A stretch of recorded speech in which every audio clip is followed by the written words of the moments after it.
tonight, starring Ron Perlman. Thank you. Well, we've been waiting for you. Come on in. Featuring the comedy of Greg Ray, JTO and Bobby Duck, Bob Nickman, special guests Mark Price and Rick Overton.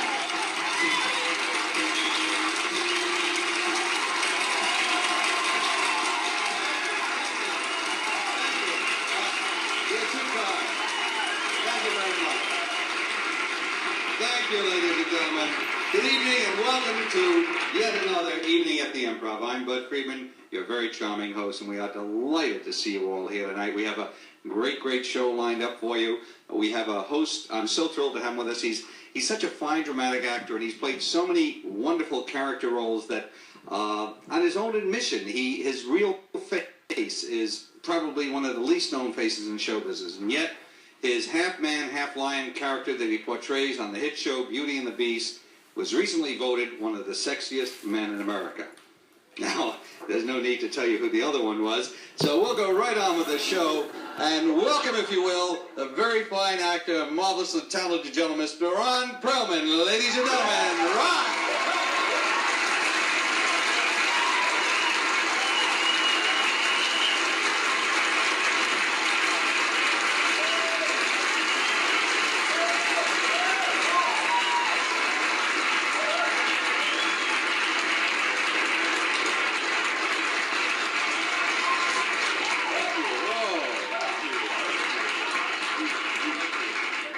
It's very good to see you all here tonight, and I'm particularly excited to be here tonight, mostly because I get to appear as myself, Ron Perlman. Now, don't get me wrong, I'm not one of these egocentric type of guys. It's just that, well, I think that after the kind of dues that I've paid and some of the work that I've done, that, I'm entitled to some of the whining and the dining and, being invited to premieres and interviews on Entertainment Tonight. But, well, for a while there, it looked a little bit shaky.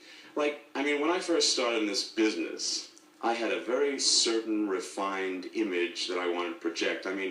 Here I was classically trained. I studied all the acting philosophies. I spent hour after hour perfecting my speaking voice, how to bring forth emotions, whether Shakespearean soliloquy or Tennessee Williams monologue. And most important, I worked day after day in front of not just an ordinary mirror, but a magnifying mirror so that I could make my face a veritable cornucopia of expression. No, seriously, the subtle raise of the eyebrow, either one.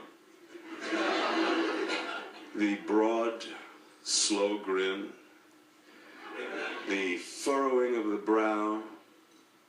So, it's sort of curious that the first roll out of the box is like 3.5 hours in a makeup chair every day for 6 months to look like a Neanderthal in a movie called Quest for Fire, where I ran around like barefoot up to here in the frozen bogs of Scotland for 6 months with dialogue like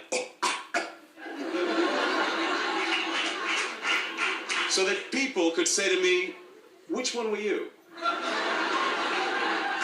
Well, the second big shot was a little bit different. My agent called me up and he said, "This is fabulous. This is a tremendous acknowledgement from your peers."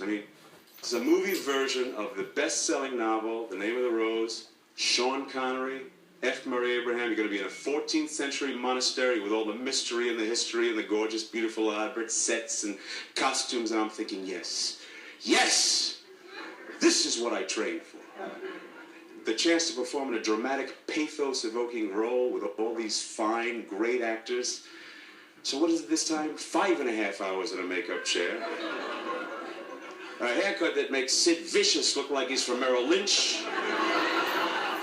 The inside of my mouth looks like the inside of a cantaloupe.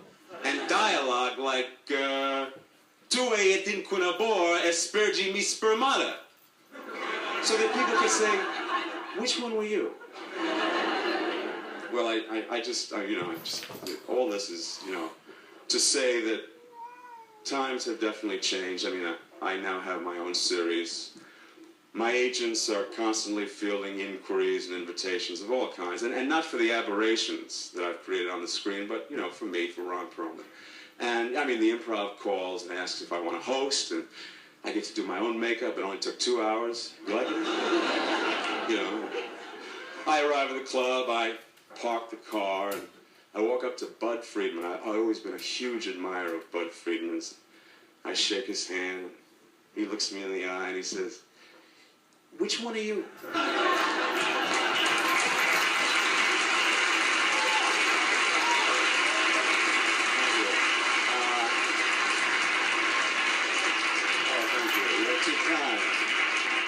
All right, now moving right along, we have an incredible lineup of comic array tonight, and we should get right to the festivities. Our first performer is originally from Atlanta, Georgia. He recently moved to Los Angeles after achieving incredible acclaim as the talented hands that held the watermelon in the famous Ginsu knife commercial. Please welcome warmly Mr. Greg Ray.